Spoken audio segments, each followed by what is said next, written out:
Forget gurus. Forget anyone claiming to be an online business expert without going through the challenges of entrepreneurship themselves. The Real Money, Real Business podcast is here to prove the best insights in online business comes from your fellow online business builders. We dig into stories of entrepreneurs selling their business on the Empire Flippers marketplace so that you can learn how they made their business profitable, how they overcame obstacles, and what lessons they learned in their online journey. If you want to take your business and your knowledge to the next level, you've come to the right podcast. Let's get started. Hey everyone, Lauren here with another great business to discuss on this episode of the Real Money, Real Business podcast. Today's guest is Philip, and he's selling his SaaS business on the Empire Flippers marketplace. So welcome to the show, Philip. How are you doing today? I'm doing good. How are you? I'm fantastic. It's good to have you here, Philip. And I'm looking forward to talking more about your business. But before we dive in, let's go over a brief summary of what the business entails. As I mentioned before, this is a SaaS business. It's in the business niche, and it was created in June 2015. The average monthly revenue for the business is $14,871, and it makes an average of $10,150 per month in net profit. For everyone listening, you can visit empireflippers.com/marketplace and search for listing number 56140 to learn more about the business.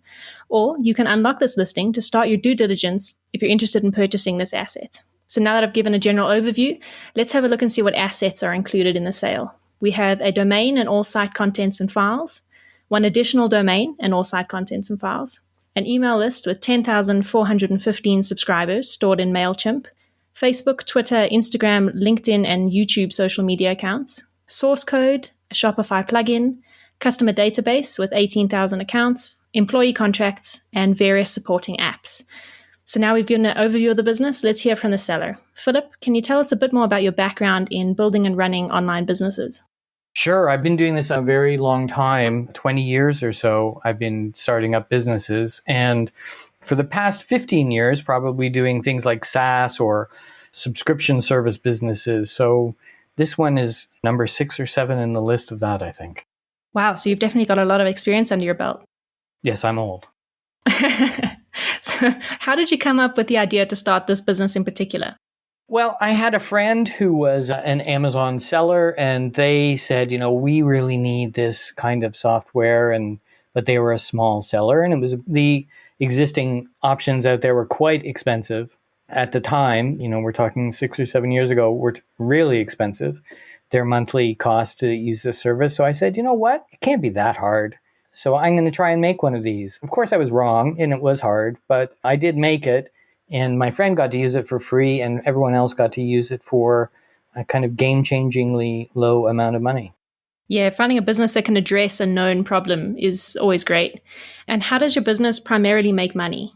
From subscriptions. So everyone signs up. We have several, let's say 5 or 6 different tiers of subscription plans, and everyone just pays a monthly ongoing or an annual. Okay, great. And what made you choose the business niche in particular? Well, I was developing something that was of service to Amazon sellers who are essentially people running their own businesses. And of course, the Amazon sellers either small or big. So it was kind of, that's the business niche. Yeah, that makes sense. You've certainly had a lot of success with the business. Why are you selling it now? As I said before, I'm old, and I've only got so many more years of development in me, and there's other things that I want to do. And primarily, I'm a technologist, so I got into this because I like the technology that it's based on. And I think it has plateaued in a sense in the technology. It's a very stable platform, has been stable for quite some time, as we'll see if we talk later about work commitment. So for me, I want to move on to something new and exciting and hand it off to somebody who's better suited to marketing the business, which is really what it needs. Yeah, that makes sense. So the business has been running for 6 years now. You must have some good success stories from that time. Are there any methods or processes that you used that worked really well that you would apply to future sites or businesses? I think something that became really clear to me that wasn't so clear from earlier businesses actually is that how important customer support is. And not only customer support, but customer relationships. So we spend, a lot of time chatting with our customers and answering our customers. And in return, our customers stay for a very long time. We have a very low churn rate. because of that. So it really, customer support and relationships were really highlighted for me, and the power of, finding good affiliates also kind of came up from running this as well. Yeah, creating loyal customers is always going to be a big win. On the flip side of the coin, is there anything that didn't work? Advertising is very hard to find. It sounds strange to say because there's so many of them, but it's actually very hard to find Amazon sellers. They're not a group that you can target. So targeted advertising is quite difficult. And so I didn't want to spend tons of money doing wide shotgun advertising. So I found that advertising didn't work so well, and it was really, like I say, customer relationships that drove the traffic. Yeah, so if you don't do any advertising, do you do anything in terms of marketing? The short answer is no.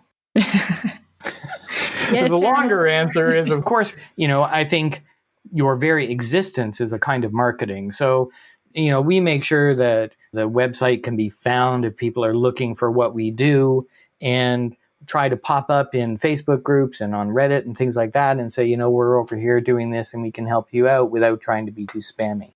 Yeah, definitely. And you've built up a loyal customer base. Where do those customers come from? How do they find your product? I think a lot of it is from word of mouth. And, we are mentioned in Facebook groups and things like this. When people talk about services that do what we do, our name is certainly always mentioned. And because I focused, and this sounds very lofty to say this, but I focused kind of on the democratizing aspect of software, and that I wanted to create something that was good for the small Amazon seller. So our price is quite low. And that was a conscious decision on my part, because I wanted to give these tools to people who are just starting out, as opposed to having them pay phenomenal amounts of money, which they would only be able to do after they'd been selling for quite some time. Yeah, and those low prices will help you appeal to a broader audience. But if you were to keep the business, what are some of the ways that you would try to grow it? I think getting more affiliates. Quite honestly, I kind of fell into the affiliates that I have. And the big affiliates for us have been the people who are running how to sell on Amazon courses and recommending our software in their bundles, which is very nice. So we try and find more people like that. And also, we do very well in emerging markets. And the other thing that, again, I've tried consciously to do is to make sure that our software works for all Amazon marketplaces around the world. So a lot of people who are selling not in Amazon.com or Amazon, in Europe, they can use our software, whereas really they don't have a lot of other options. So I think we're quite ahead of the curve on that, really.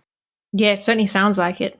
Can you describe the amount and type of work that you do for this business on a daily basis?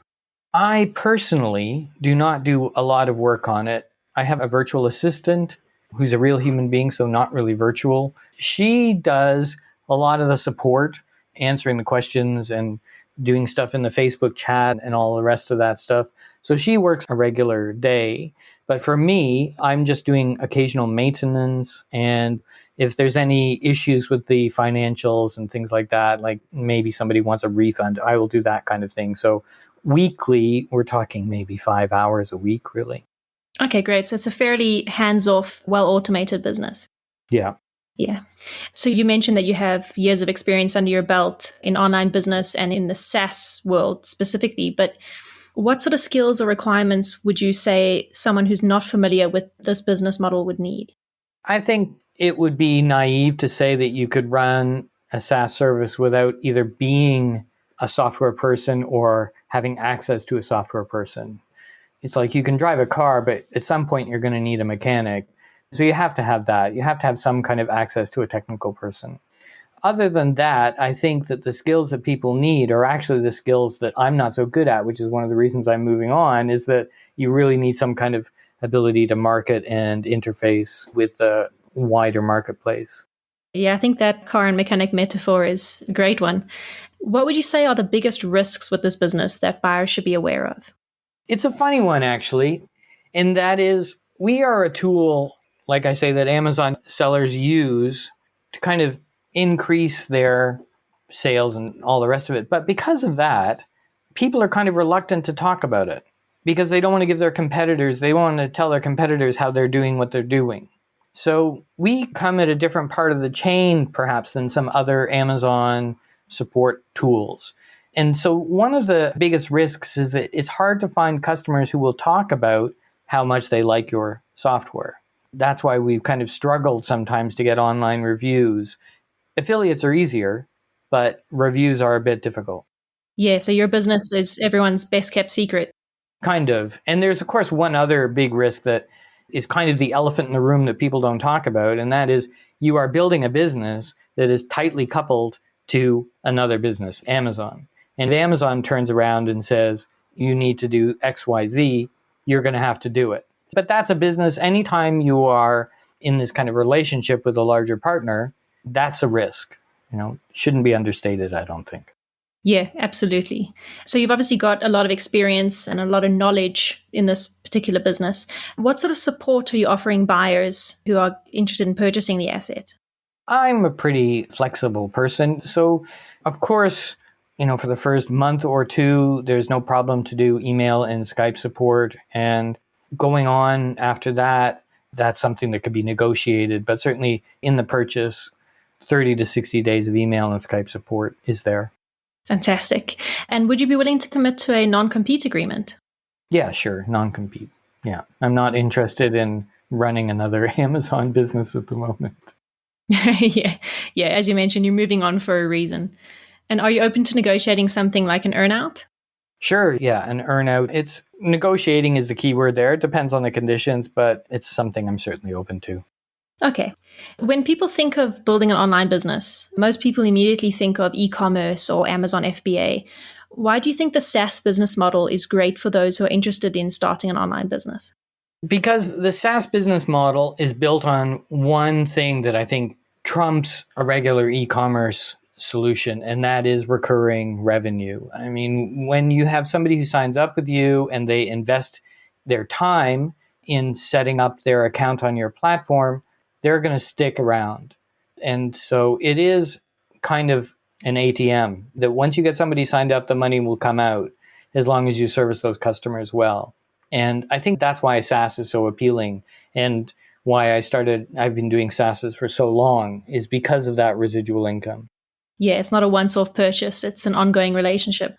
So putting yourself into the shoes of a buyer, why do you think this is a business worth buying?